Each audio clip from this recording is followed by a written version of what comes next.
right, I'd like to go ahead and open up the Tuesday, February 18th, 2020 Warrenton Board of Alderman meeting. If you would, please rise and say the Pledge of Allegiance. I pledge allegiance to the flag of the United States of America and to the republic for which it stands, one nation, under God, indivisible, with liberty and justice for all.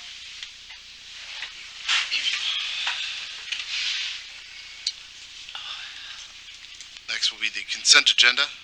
We have the regular meeting minutes from February 4th, 2020, the general plumber bid awarded to Michelson Plumbing, the best bid, the general electrician bid awarded to Roger O&B Sales and Service, the best bid, and the portable toilet bid awarded to O'Fallon Sewer Service, the low bid. Questions on those? I'll entertain a motion to approve the consent agenda items as submitted. So moved. Second. Go with Deloy. Motion made by Alderman Dyer, second by Alderman Deloy. Roll call vote. Alderman Deloy, Yes. Alderman Schultz is absent, Alderman Shell Harvey is absent, Alderman Dyer, Yes. Alderman Ock, Yes. Alderman Miller. Yes. Motion passes 4-0 with 2 absent. Next will be hearing from the public. If you have some comments or anything you'd like to address with the board, we ask that you come to the podium, state your name. We'll give you 5 minutes to speak.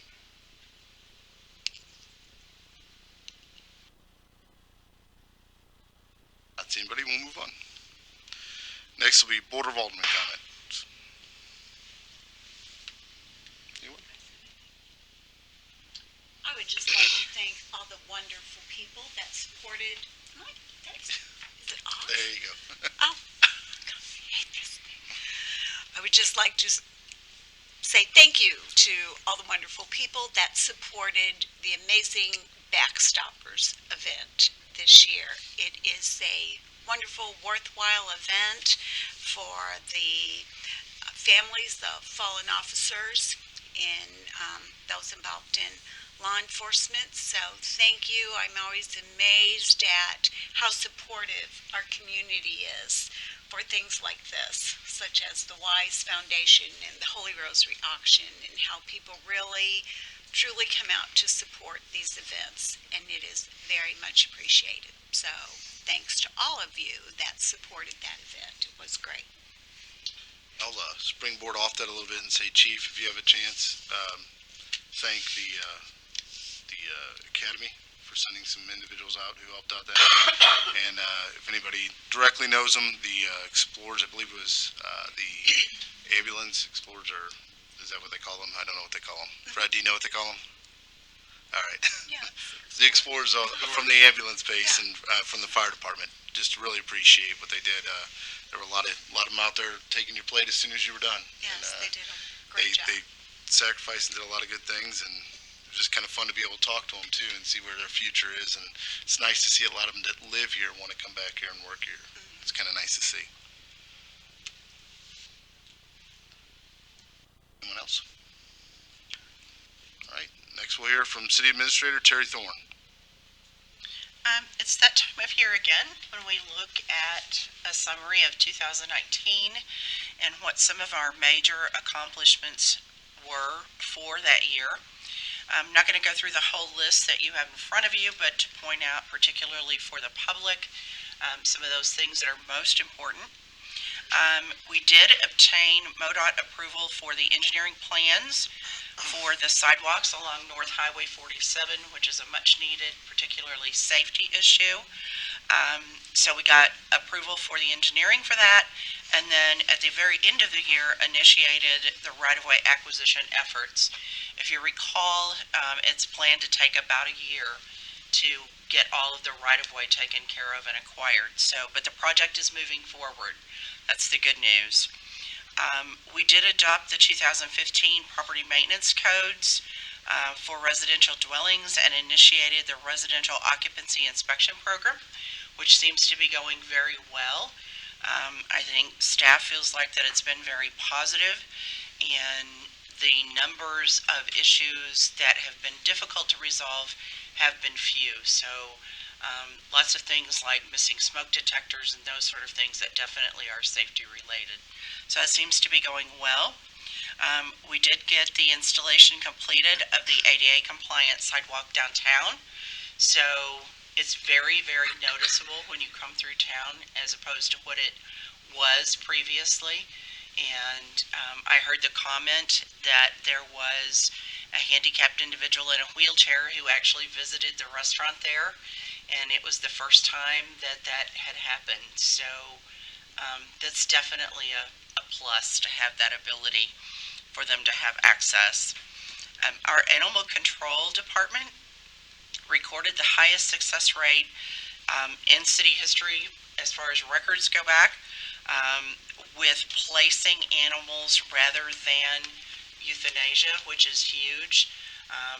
Our staff there does an absolutely phenomenal job with their contacts with other agencies and individuals who are involved in that sort of thing all the time. So those contacts have proven to make them extremely successful. We're very proud of that. We had municipal code changes that were relevant to the medical marijuana approvals that the voters passed, and we since have found that there will be one dispensary in Warrenton that was approved for a permit and licensing, so that will be forthcoming. Our police department continues to work on their CALIA accreditation. They completed 29 general orders and the associated training, and at the end of the year, 97% of their required policies were in place and staff had been trained on. Huge, huge accomplishment. We look forward this year to actually moving forward with having some of the inspections and reviews that are out there. So nearing much more than so we have in the past with getting that actual accreditation accomplished. Many kudos to them because it's been a lot of really hard work on that staff down there. Successfully transitioned the internal management of the aquatic center from an outside pool management company to internal management. I think we've already started to see the benefits of that to the residents of our community, and them being able to see improvements in what they want to see in that aquatic center versus maybe what they saw in the past. So that continues to move forward very positively. And last but certainly not least, 17 new businesses opened in 2019, which provided 49 new jobs in the city.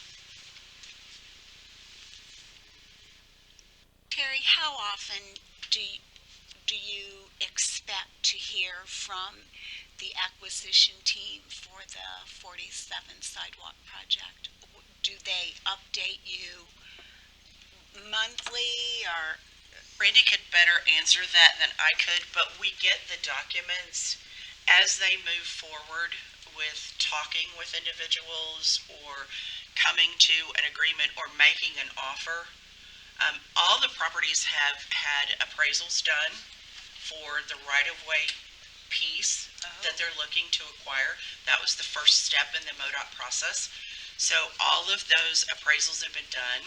They will now start the process of making offers and talking to individuals about whether they're willing to donate or if, there's going to be negotiations on those. So I don't know that we have a scheduled period of time that we will hear, but as they are starting to work things out so that there are documents that need to be signed, we will know that because we'll get those documents. Who's visiting the property owners? Who's going out representing them? The city or the state? We hired, if you recall, a firm that's professional in the MoDOT because this is that joint project with MoDOT, so it has to follow all of the MoDOT requirements, which are very stringent. So we hired an outside firm through CMT, our engineering firm, and those individuals are going out. Initially, I think Guy and John and Brandy met with all of the people who were on the list just to say this is going to be coming, but those actual negotiations will be handled by the acquisition firm company.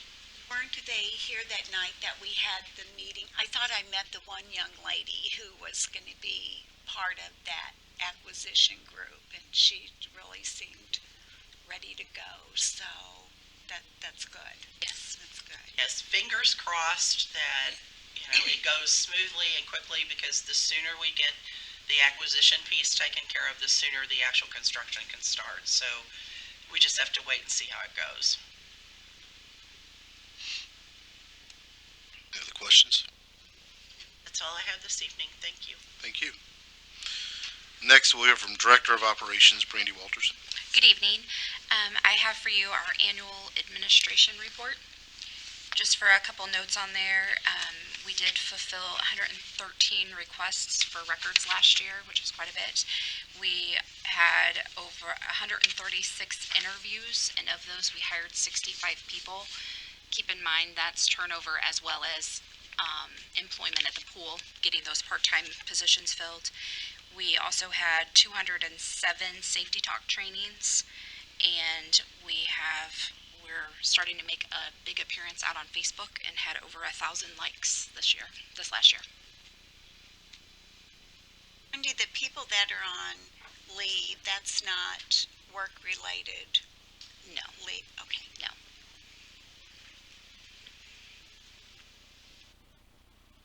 Any other questions? That's all I have. Thank you. Thank you, Brandy. Next, we'll hear from Finance Officer Dana Velasca. Good evening. You have before you this evening a list of budget adjustment details for review. Then later in the meeting, you'll have a bill before you to actually approve these budget changes for this fiscal year. Just to highlight some of the detailed budget changes, we had spoken at meetings before about the final step of the Hickory Lick grant being processed. So you have the administrative expense related to that. So a budget adjustment of a little over $36,000, but we also have the final payment of the grant to us at $59,000. So those are both in the budget adjustments. Other items include things like police cars. So the cost of the vehicle this year will change from a Charger to a Durango just based on availability. So that'll be a budget adjustment of $2,965. At the same time, we had a vehicle that was damaged beyond repair, so we are replacing a vehicle that we hadn't intended to at a budget adjustment of $33,100. So that cost is net the insurance payout on that. So other items include the changes that we talked about to the pool. So with the internal operations in pool, you'll notice several line items there, mostly personnel cost and other cost. So total expenses are a savings to the city of $114,612 compared to the contracted price to run the pool versus bringing staff inside to run the pool. At the same time, on the next sheet, you see revenue changes. We've already anticipated our revenue for the year. So we're a little over $106,000 less in revenue this year than we first budgeted. But again, when you net that to the expected expense reduction, the general fund is still over $8,000 better off than our original budget for the pool. Other items that I wanted to mention include the mitigation at the well, the contract with Agape that's already been approved and processed. The other items include another revenue sources for occupancy inspections, permits. Again, just based on the housing, those are up a little bit. About $8,000 for permitting, $9,500 for inspections.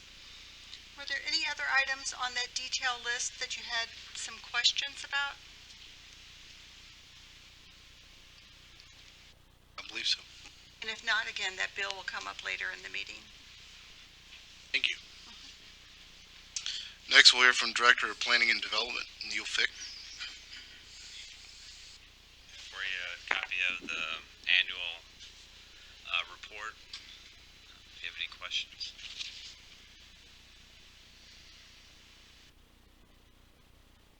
Any questions? I don't believe so. I have. All right, thank you. Next, we'll hear from the Aquatics Director, Lisa Kramer. Good evening. After a first full year of the pool being open, we've had over 30,000 attendees this year visit the pool. We have sold almost 600 passes, and we had 1,865 guests attend 103 parties throughout the year. Does anybody have any questions? No, but I'm always amazed at the number of senior passes. I think that is really, really good. So it shows that a lot more people are using it than just kids. So this is great for I hate to say it, but that's where I get most of my comments from, the seniors. Yes. Yeah, because they like getting up in the morning and being able to go. right. Walking and do Lazy different things. River. Yeah, So it's It's good. nice to see it. it's good. Any questions? Thank you, Lisa. Next, we'll hear from Chief of Police, Larry Ellard. Good evening. The first item I have for you is my annual report, if you have any questions.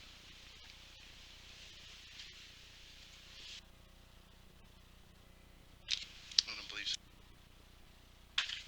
Next, I have 5 general orders pending your approval. The first would be for crossing guard.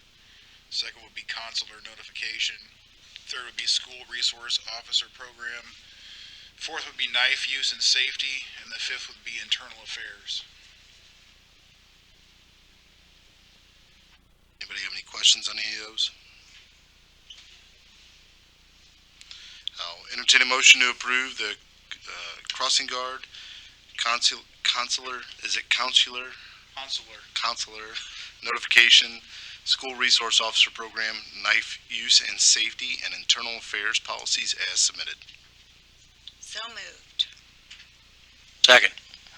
Motion made by Alderman Dyer, seconded by Alderman Deloy. Roll call vote. Alderman Dyer, Yes. Alderman Ock, Yes. Alderman Miller, Yes. Alderman Deloy. Yes. Motion passes 4-0 with 4-0 with 2 absent. That's all I have. Thank you. Before we move to Brad, I do have a question, probably direct to Counselor. If you look at the municipal report, you know, at the end of the month, we have about 2,200 cases outstanding, and I noticed on the finance report, we processed like over 3,000 last year. Is that a typical number of cases? Are the cases there at some point in time written off, or is that just accumulation of cases over, you know, a length of period of time? Great question. There's been recent changes to the Missouri Supreme Court rules for municipal courts that limit how and in what manner you can issue warrants for defendants. I mean, obviously, when somebody doesn't come to court, the judge has to issue an invitation to come to court, which is typically done as a warrant. We now have a process in place where we issue 2 summonses before we issue a warrant on cases. We also do a purging after some cases after 7 years, some cases after 10 years. So we do that because police officers leave and whatnot, cases we can't make. So it's probably, if you look back 5 years, that outstanding cases was not that much because it was easier to issue a warrant on the cases. So that's part of the increase. And we have not done a purge in probably 2 years or 3 years. So we probably need to do that. That'll eliminate some of those older cases. Okay, thank you.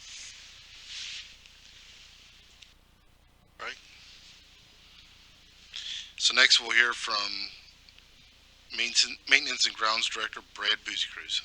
Good evening. Do you have the Arbor Day poster contest information? The Warrenton Park Board and the Tree City Board for Arbor Day is doing another poster contest at the 3rd grade at the Warren County R3 schools, and this year Holy Rosary said they would like to be involved in it, so we're having 4 of them doing it. So we'll have those back on.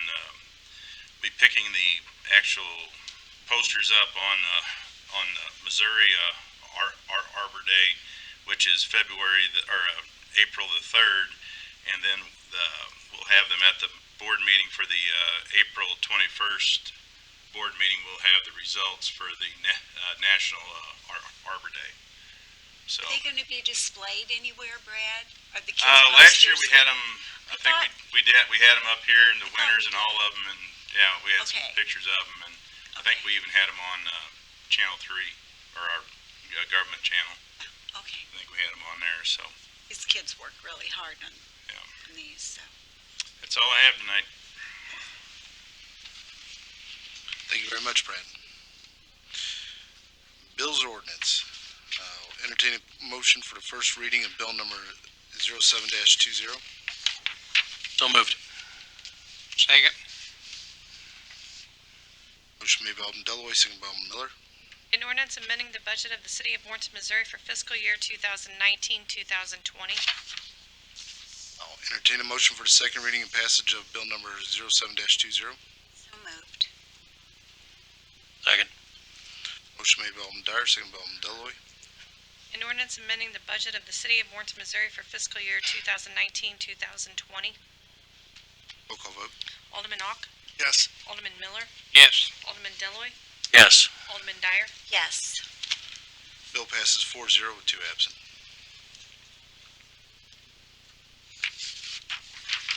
I'll entertain a motion to close the regular Board of Alderman meeting. So moved. Second. Motion made by Alderman Ock, second by Alderman Dyer. All those in favor? Aye. All those opposed? We are so adjourned.